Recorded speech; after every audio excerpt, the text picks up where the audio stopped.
On this stage, looks are everything. Flaws literally judged. Your favorite, most muscular. And imperfections are graded. Face front. And when the spotlights shine on one of bodybuilding's most recognizable figures, From Cleveland, Ohio, Michael Anderson. All right, Michael. you can't help but stare. I wish I was training just to feel good about how I look on the beach, but the judges are hard. Cleveland's Michael Anderson is a giant in the bodybuilding world. He's what we call the OG, you know, Let's go. he was the trendsetter. A two-time national champion, a pro who's competed on the world's biggest stages in the men's physique category, a genre he helped launch almost a decade ago. I just happened to fall into the sport at the right time. Bucket list thing, mind you. It was something I was only going to do once. You know, here I am training for my 53rd competition. Competitions that have included 3 Mr. Olympias and multiple appearances at the famed Arnold Classic in Columbus. You know, my name is in the record books for a lot of firsts for this sport. And then, you know, I got to come back and be the first amputee.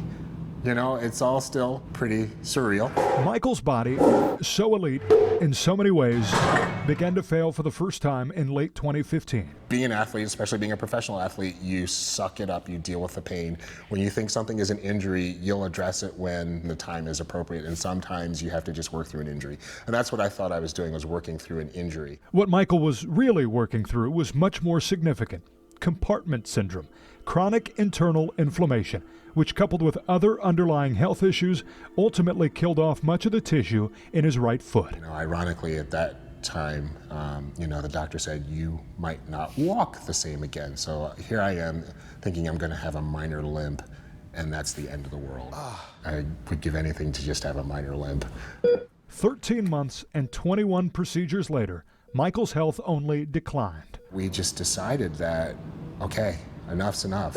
I just felt like I could have much more of a life with a prosthetic than the life that I was living in a hospital bed. In February of 2017, Michael's stage career, as he knew it, was over. My body had emaciated lying in that hospital bed. I lost 60 pounds in bed rest. There was just nothing left of me. I had pretty much come to accept that I was done, that there was no other place for me in this sport. But at a point in life in which Michael could have easily given up, he found support in a likely place with an unlikely connection: his father, also an amputee. It was really nice to be able to lean on someone emotionally who had my back 100% and knew what I was feeling. That helped, you know, tremendously.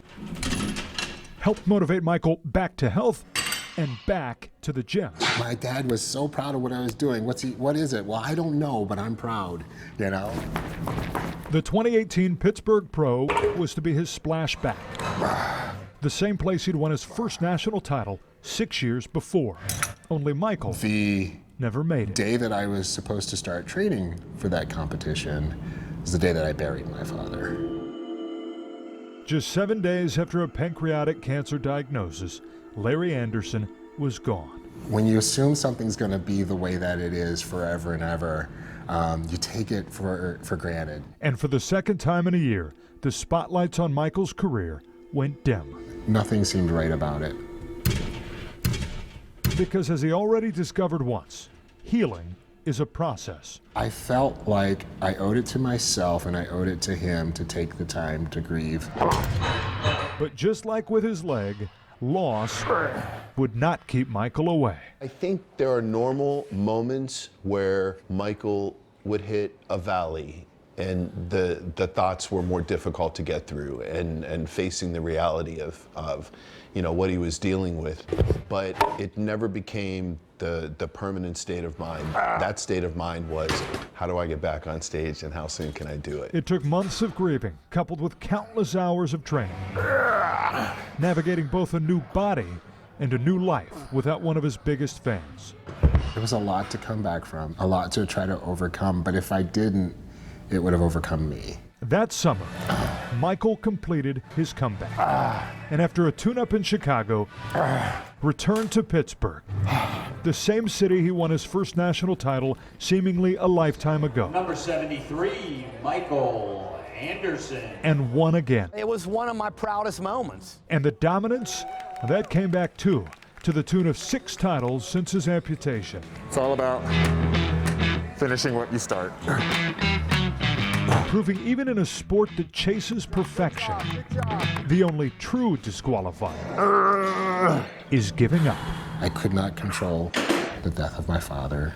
I couldn't control the loss of my leg. I could very easily just get back in bed and say, no one would blame me. But I don't know who's watching me.